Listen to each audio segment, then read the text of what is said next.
Hi everybody, this is Dr. Richard Schulman. Tonight I'm recording in Venice, Florida. In 1985, I got a position as a psychology intern at the Palo Alto VA Medical Center.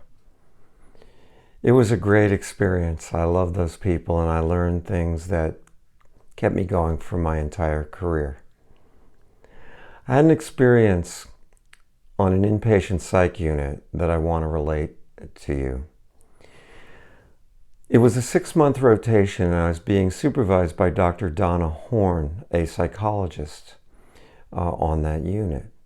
At 3 months, you got feedback.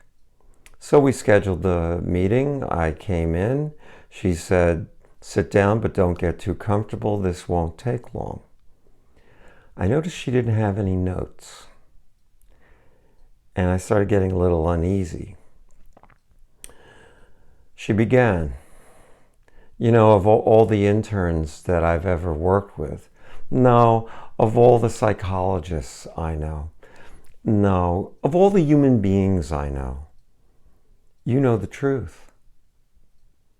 You smell the truth, you taste the truth, you hear the truth, you see the truth. You know the truth better than any human being I've ever met in my life. But you don't open your mouth, so you are fucking worthless. Now get out of my office. Well, it's funny now, but I think back on it, and if she had hit me with a baseball bat, it would have had less impact. So I sat there stunned. I didn't realize I was getting quite a compliment there. Just heard the tagline. Anyway, I got up out of the chair and walked to the door, got to turn the doorknob, and I turned to her and I said, in my head I was saying, "You want the truth? Here it comes. I don't need you to run this unit. I can do the whole thing myself. I can run the community meetings, I can run the groups, I can do the team treatment, I can do the whole thing." And she let me. And it was an amazing learning experience. And I thank God I got to go to the Palo Alto VA for my internship. The whole year was magical, filled with learning and great people who cared about my soul. So now we come to today. The truth is a little harder to fathom right now. We've been lied to so many times that we don't trust. In fact, I don't think kids today expect the truth anymore. Go back in our history. Go back in my history. How was my psyche formed? The JFK assassination. The entire country knew we were being lied to, but if you said anything, you were not being a patriot. 50 years later, almost no one believes that JFK was killed by a lone gunman. People started waking up a little bit with the Vietnam War. We knew we were being lied to. We didn't know that the Gulf of Tonkin incident that started the war was made up. False flag completely. Ask the families of those 55,000 servicemen who died how they feel about it. And all those guys that went over there. There are many other events where we know we've been lied to. Big Pharma lies to us constantly. Our government lies to us. Heroes like Ed Snowden have to run for their lives just for speaking the truth. Bradley Manning, I guess he's Christine Manning now, thrown in jail for speaking the truth.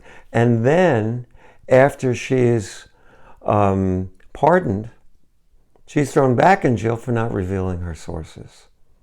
Okay, we don't expect the truth. So what do we do with this? You got to feel it, people. I feel like Obi-Wan Kenobi talking to a nation of Lukes right now. That would be if the whole nation was watching. You're going to have to reach out with your feelings. You're going to have to get a sense as to what the truth is. I studied a man named Paul Ekman who specialized in body language. You would think that the body language would tell you when people were lying. Well, Maybe, but the trick is, why are they lying? What is the truth? So we're going to have to be a little more discerning.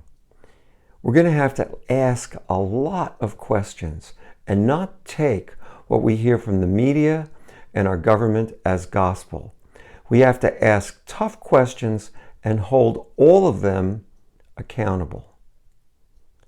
If we don't do it, then maybe we deserve what we get. Oh, we'll get a lot of flack for asking tough questions. I don't know. I got a lot of flack already. But I don't mind. Just don't trash each other for asking tough questions. Make sure that the answer you get makes sense to your mind, your heart, your psyche, and your soul. That's the only way we're going to know from here on in. Because people can create all kinds of interesting realities on the internet. Okay, keep asking questions. Feel the answer. Do your best. Peace out.